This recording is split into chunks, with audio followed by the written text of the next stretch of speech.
Heads Up on África. É uma rúbrica que pretende falar sobre a África. África falada e vista pelos africanos.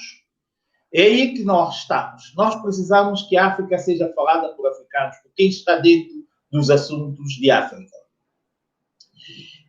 Eu sou Danilo Salvaterra e o meu convidado desta vez é o deputado da Renam, Eduardo Nambarete, que, entre outras funções, eu vos descreverei mais à frente.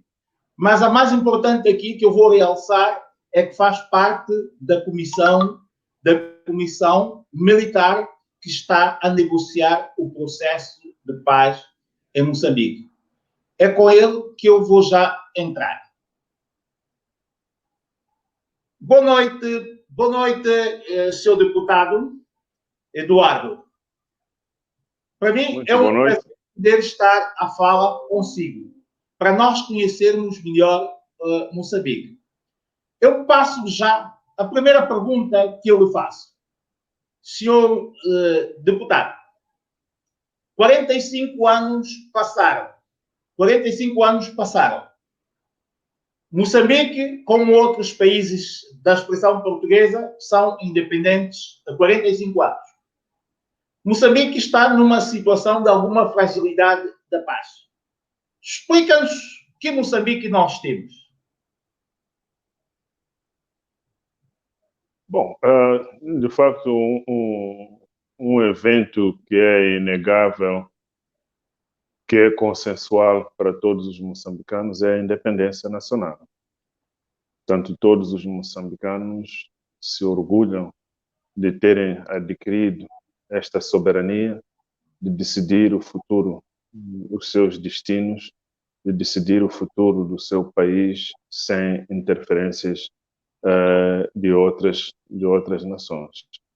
Envolvidos 45 anos, nem tudo são coisas boas, portanto não estamos a viver num mar de rosas. Neste percurso de 45 anos, houve acertos e desacertos, razão pela qual o país conheceu vários momentos conturbados na sua evolução, nos seus 45 anos. Nós conhecemos uma guerra civil que durou 16 anos e depois disso temos tido várias situações de instabilidade. Agora temos, por exemplo, a situação do terrorismo na província nortenha de Cabo Delgado, temos algumas situações de instabilidade na região centro do país e temos um processo de pacificação em curso. Portanto, são 45 anos marcados de avanços e retrocessos, mas no cômputo geral, a independência é o valor mais soberano de todos os moçambicanos. Acredito eu que esta não é a realidade apenas de Moçambique, mas é a realidade de quase todos os países que adquiriram as suas independências por via da luta armada. Porque neste processo da luta armada, os que dirigiram o processo da luta armada pela independência, após a independência, outorgaram-se o direito de propriedade dos respectivos países. No caso concreto, quando falo de Moçambique, a Frelimo, que foi a frente que liderou o processo da luta armada após a independência, outorgou-se este poder de ser proprietária de Moçambique, de tal modo que a primeira Constituição que nós tivemos em 1975, que era a Constituição da Independência, atribuía a Frelimo o poder de dirigir o Estado moçambicano, se colocando, inclusive, acima da própria Constituição.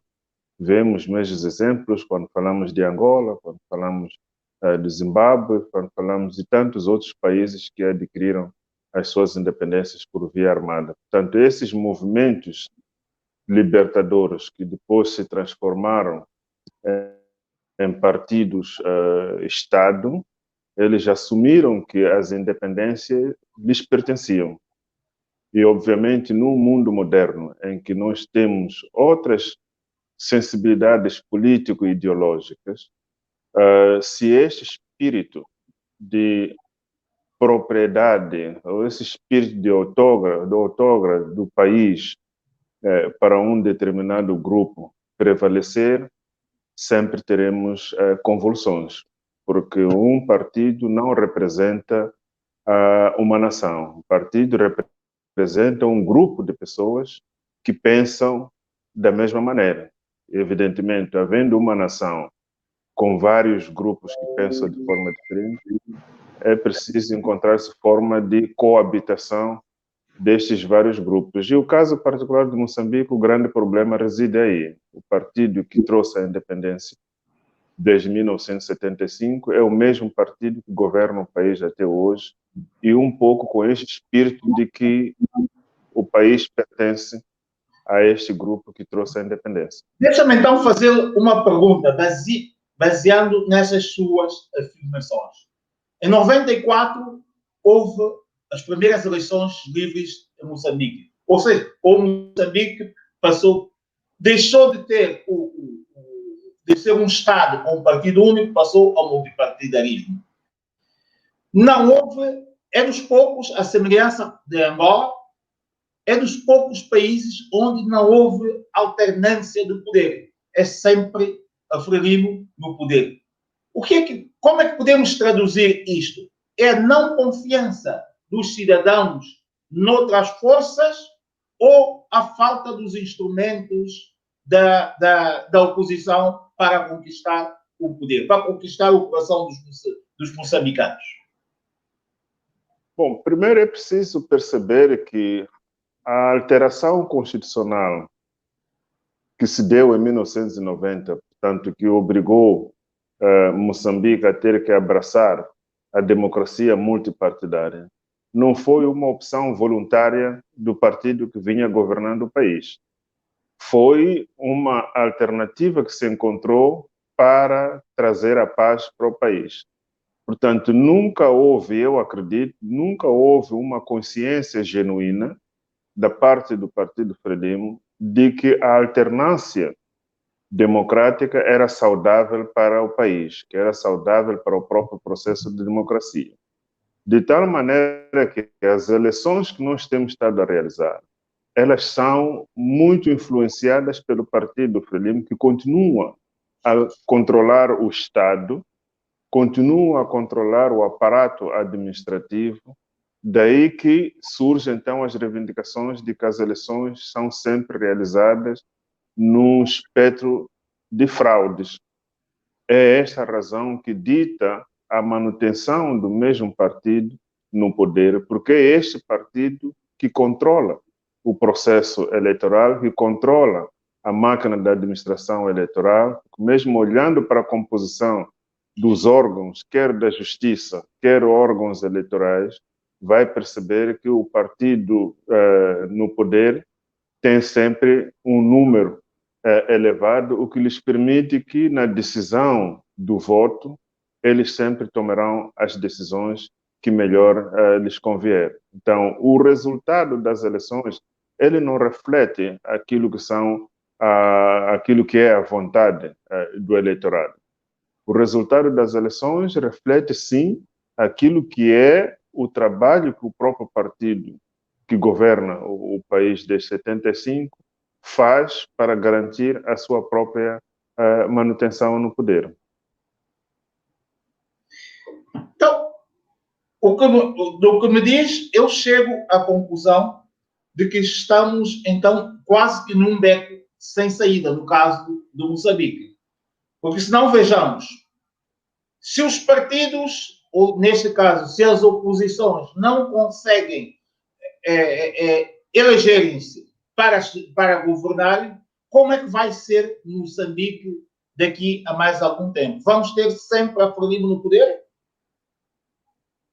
Este é um perigo que existe, e este perigo deve ter, a própria Frelimo deve ter consciência de que a manutenção desta situação vai exacerbar as frustrações da população, vai exacerbar os ânimos da população que tem expectativa de ver alterações no sistema de governação do nosso país.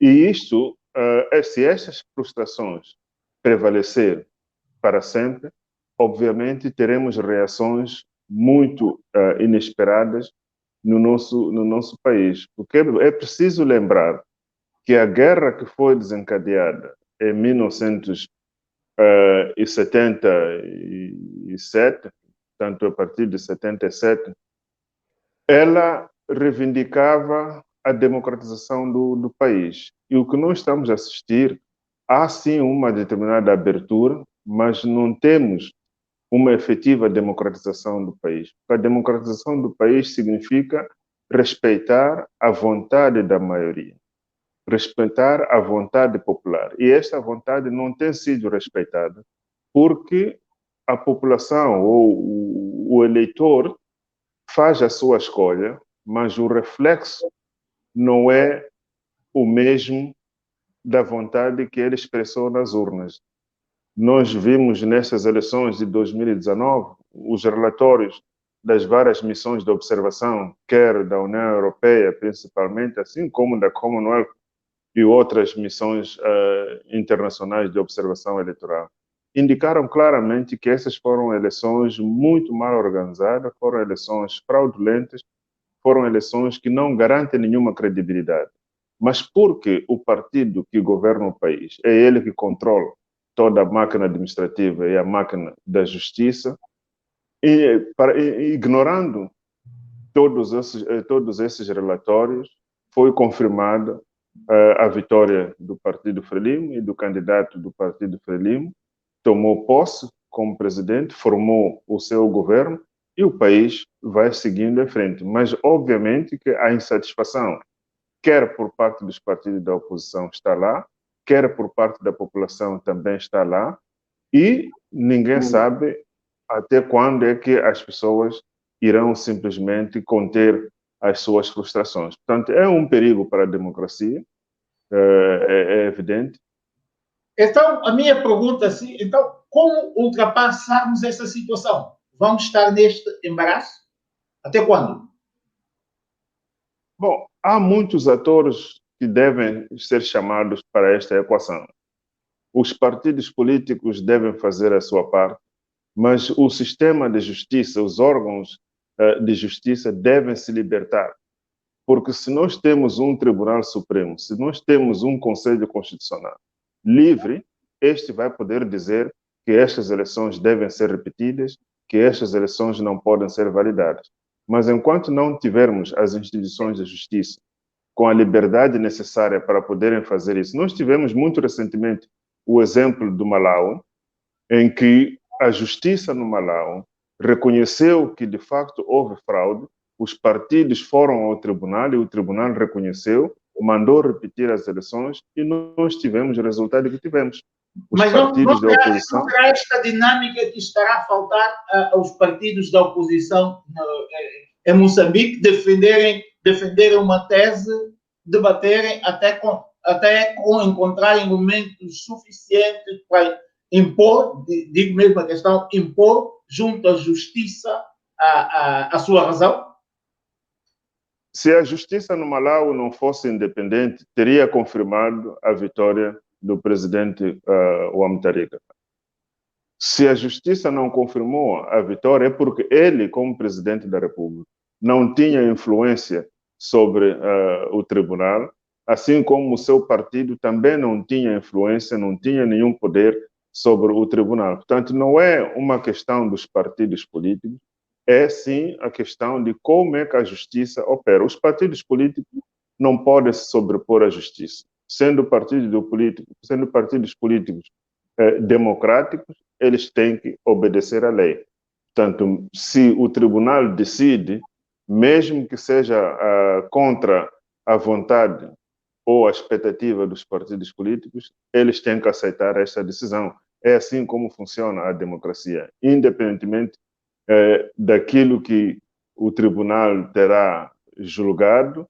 Se tomou a decisão, acredita-se que essa é a decisão mais certa e cabe a todos os setores cumprir as decisões do tribunal. Portanto, para nós, o problema não está com os partidos políticos. Os partidos políticos fazem a sua parte, mobilizam as populações, submetem recursos ao tribunal. O que acontece é que o tribunal não é independente o suficiente para poder julgar estes recursos com a independência necessária e poder determinar, então, a validação ou não dos resultados eleitorais. Esta foi a clara experiência que mostra a diferença da justiça no Malau e a justiça em Moçambique, assim como em tantos outros países onde continua o domínio dos partidos libertadores.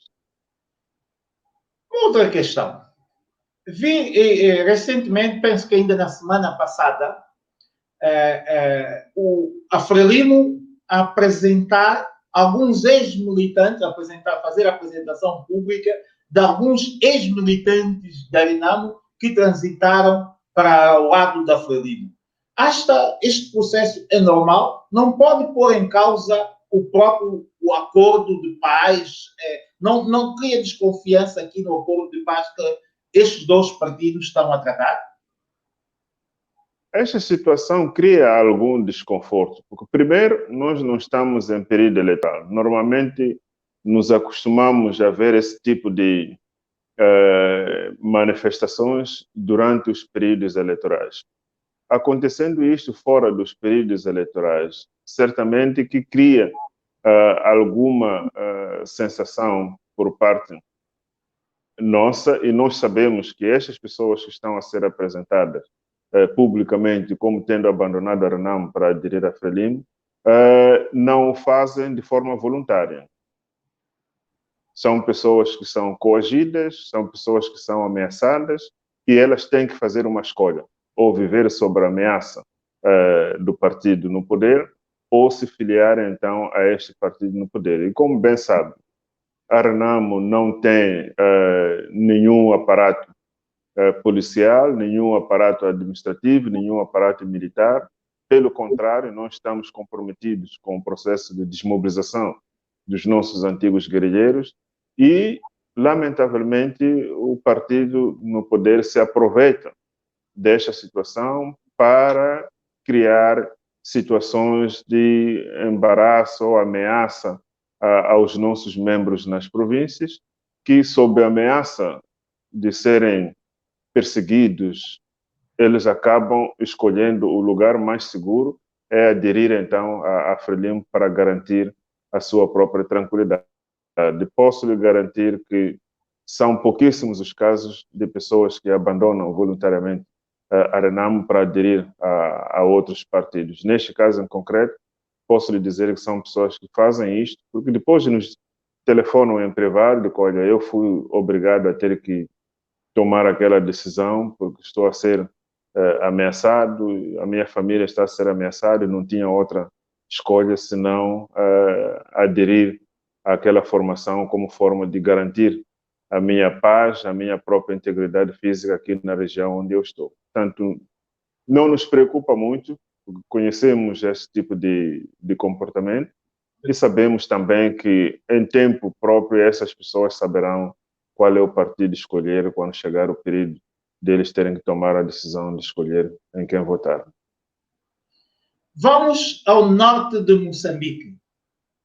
Nós temos Cabo Delgado. Cabo Delgado, para si, não representa hoje uma ameaça para a integridade de Moçambique? Não, Cabo Delgado é parte de Moçambique. O que acontece em Cabo Delgado está a acontecer em Moçambique. Portanto, esta ameaça não é futura, é presente.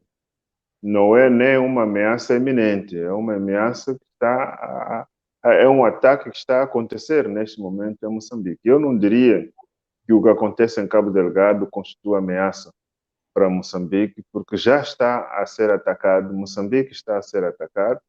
Os incidentes que têm sido reportados um pouco por toda a parte na província de Cabo Delgado dizem respeito a Moçambique. Portanto, já não estamos a falar de uma ameaça, estamos a falar de um fato que está a acontecer em Moçambique. Então, nessa situação, o que é que terá falhado? Nós lembramos que Moçambique foi quase que o modelo na altura quando foi assinado o acordo de paz entre ambas as forças. Durante muito tempo assistimos uma paz muito intensa em Moçambique. Foi um modelo. O que é que falhou então? Para nós termos a situação que temos, por exemplo, em Cabo Delgado. Bom, a situação de Cabo Delgado não tem muito a ver com os acordos que foram assinados no passado entre a Renamo e o governo. Porque os que estão a infringir ataques à província de Cabo Delgado não são da Renamo, são insurgentes, agora conhecidos como terroristas, que se apresentam como um braço do grupo islâmico Al-Shabaab ou tantos outros nomes que eles se atribuem. Portanto, esta situação não tem muito a ver ou não tem nada a ver com os acordos que foram assinados no passado. Esta situação já voltamos lá. Tem com novos desenvolvimentos. Já voltamos lá à questão do acordo assinado entre a Renamo e a Frelimo. Vou cingir, então, a seguinte questão. O que poderá ter falhado no Cabo Delgado não será, então, o governo não ter prestado as devidas atenções às populações naquela região. Uma outra questão. A estratégia que o governo adotou para combater aquelas forças no Cabo Delgado, usando as polícias regulares. Ao que parece, não tem resultado. Ao que parece. Passam, então, para a segunda fase, que são as Forças Armadas Moçambicanas, que também até agora não tem resultado. Não poderia ser uma opção pedir um apoio internacional para este combate, uma vez que estamos aqui a falar, e pelas suas palavras, no terrorismo internacional. Não seria de todo de bom senso procurar estas ajudas? Bom, o problema de Cabo Delgado ele pode ter muitas explicações. Obviamente, até aqui, os que já estudaram com alguma profundidade identificam razões de natureza étnica, natureza religiosa, natureza econômica, natureza social. E, portanto, na solução deste problema, todos esses fatores devem ser abordados. É verdade que nós temos a situação de Cabo Delgado que, nos últimos anos, entrou no mapa dos grandes projetos. Cabo Delgado é uma província que tem enormes recursos minerais, nomeadamente do gás e petróleo. E temos também conhecimento de experiência de outros países com os mesmos recursos que não encontram muita paz no processo da sua exploração. E, evidentemente, que numa situação em que as populações locais têm dificuldades de toda a natureza, são pessoas vulneráveis, que não têm a assistência adequada, e, entretanto, estão sentados em cima de grandes recursos que são apetecíveis para as grandes multinacionais e mesmo para estados estrangeiros. Portanto, é preciso equacionar todos esses fatores para perceber o conflito de Cabo Delgado. Por que só agora que se começam os projetos de exploração do gás e petróleo em Cabo Delgado, que surgem estas ações terroristas em Cabo Delgado? Por que não surgiram antes? Obviamente que a questão dos projetos de gás e petróleo precipitaram esta reação que até este momento não está muito claro quem são as pessoas que estão por detrás desses grupos. Mas a vulnerabilidade das populações locais, que muitos dos jovens que vivem lá não têm emprego, não têm alternativas de sua sobrevivência, os coloca como sendo alvo muito fácil para serem recrutados para essas ações de insurgência ou terroristas, conforme quisermos chamar a isto. Portanto, a resolução desses problemas poderá, obviamente, contemplar a ação militar, porque há ataques, o Estado tem que exercer o seu poder de força para defender as populações e os bens, Mas é preciso também não só abordar a questão sob o ponto de vista militar, lembrar também das outras questões sociais, das questões econômicas, das questões étnicas, das questões religiosas, como forma de responder a essa situação de crise que já vai para 3 anos neste momento, com um saldo de mortes e deslocados que ultrapassa a 1.000 pessoas. Portanto, o apelo à intervenção estrangeira também deve ser equacionada, porque no momento em que reconhecemos que se trata de ataques terroristas e sabemos que o terrorismo é transfronteiriço, o terrorismo não nasce num único país, é uma aliança de várias forças de vários países. É evidente que é preciso que os países da região, em primeiro lugar, e os outros países que têm experiência na abordagem da questão do terrorismo possam estender a sua mão para ajudar Moçambique. E esses esforços já estão a ser feitos de alguma maneira. O presidente da República já reuniu com a troika da SADC e já mantém alguns contactos com outros estados estrangeiros como forma de ver como é que as experiências dos vários países podem ser utilizadas para a solução do problema em Moçambique. Mas, como eu dizia, este não é apenas um problema militar, é um problema que contempla vários vetores e cada um deve ser analisado.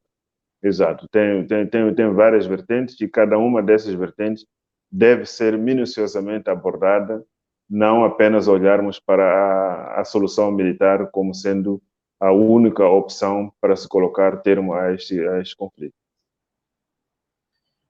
Para além das várias funções que exerce em Moçambique, a que eu realcei aqui e se viu a base da nossa conversação, é pertencer à comissão que está a negociar os acordos de paz, entre a comissão militar que está a negociar os acordos de paz entre a Renamo e a Frelimo. O que é negociar um acordo de paz? Sobretudo se nós pensarmos que do lado da Frelimo não há, a Frelimo não tem forças militares, como disse. Do lado a Renamo não tem força militar, como disse. A força militar que pertence ao governo estão sob o controle da Frelimo. Como pode a Renamo negociar? O que é que a Renamo vai dar em troca para que a Frelimo possa ceder? Bom, a Renamo, depois do acordo de 1992, que foi assinado em Roma, manteve uma força residual dos seus antigos guerrilheiros, que deviam ser incorporados na polícia da República de Moçambique. E este processo nunca aconteceu. Portanto, esses homens e mulheres mantiveram-se nas bases ou no quartel-general da Renamo a aguardar a sua intervenção, a sua integração, queria dizer. Portanto, são estes os homens e mulheres que devem ser integrados nas forças policiais, conforme previa o Acordo de Roma de 1992. Também nós reivindicamos que as Forças Armadas de Defesa de Moçambique e a Polícia da República de Moçambique, assim como o Serviço de Informação e Segurança do Estado, deve ser apartidário, deve deixar de obedecer os comandos do Partido Frelimo. Então, é isto que nós estamos a negociar com o governo, a reintegração da força residual da Renamo, a apartidarização do Estado, que passa pela integração destes homens e mulheres nos vários ramos das forças de defesa e segurança. Portanto, é isto que está a ser negociado. Foi assinado o acordo de paz definitiva em em agosto do ano passado, e neste momento está-se a trabalhar no sentido de implementar os termos do acordo para que tenhamos efetivamente uma paz definitiva em Moçambique. Vê a Renamo ou a oposição no seu conjunto nos próximos tempos, apresentar um candidato para ser vencedor às presidenciais ou ganhar as legislativas em Moçambique? E de que forma? Sim, esta possibilidade não é uma possibilidade remota. O que nós precisamos é que a comunidade internacional, todos aqueles que são amantes da democracia, possam ajudar Moçambique a realizar eleições livres, justas e transparentes. Nós não precisamos de um apoio especial para ganhar as eleições. Simplesmente precisamos de eleições livres, justas e transparentes, onde a polícia não ataca os membros da RENAM, onde os órgãos eleitorais não desviam urnas, não facilitam o enchimento das urnas. Portanto, havendo eleições livres, transparentes e justas e um sistema de justiça que, de facto, responde àquilo que é o primado da lei, a RENAMO tem condições de assumir o poder em Moçambique. Da mesma maneira que já tivemos uma vitória que nos foi tirada em 1999, claramente, o presidente Afonso Dhlakama havia ganho as eleições, mas, mais uma vez, porque as nossas instituições de justiça penderam mais para o lado do partido que está a governar, não deram esta vitória ao presidente da Câmara.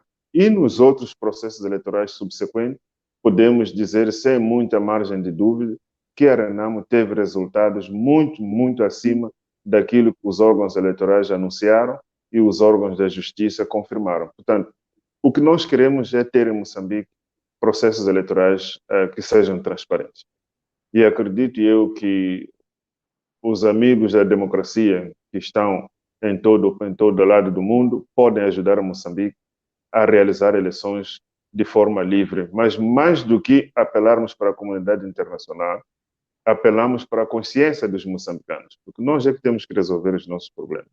Apelamos para as instituições da justiça no nosso país tenham orgulho de seguir aquilo que a lei diz e não aquilo que o partido manda dizer. Mas, como deve bem saber, no nosso sistema, o presidente do Tribunal Supremo, o presidente do Conselho Constitucional, o presidente do Tribunal Administrativo são pessoas que são nomeadas pelo presidente da República e, de alguma maneira, sentem algum dever moral, não é, de responder aos apelos desta figura.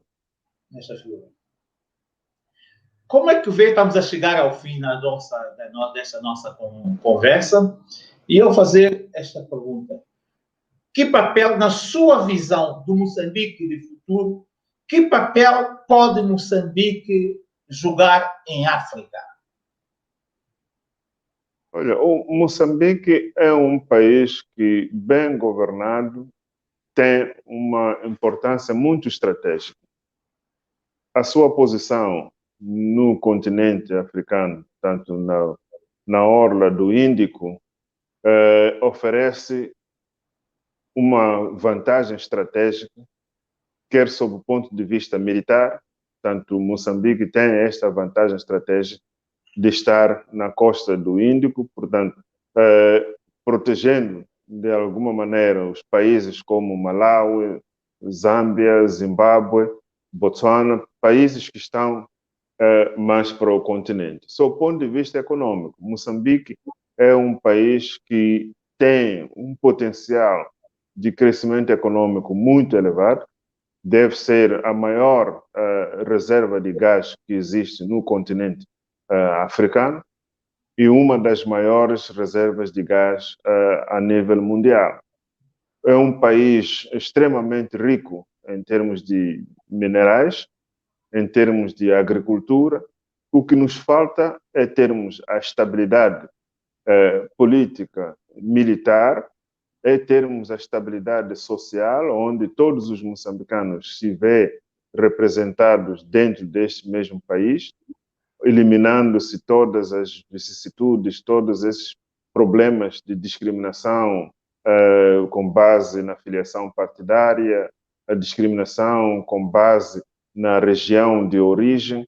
Portanto, se Moçambique conseguir superar todos esses problemas, tem um potencial enorme de contribuir, e este deve ser o sonho de Moçambique, é isto que eu vejo Moçambique daqui a mais alguns anos, a ser um ator principal, não só no Concerto das Nações Africanas, mas mesmo ao nível do Concerto das Nações a nível mundial, porque Moçambique tem todas as capacidades para ser um grande país, e o que nós precisamos é de uma liderança visionária, é de uma liderança que acredita na democracia e que entende que o país pertence aos moçambicanos e não a um determinado partido político.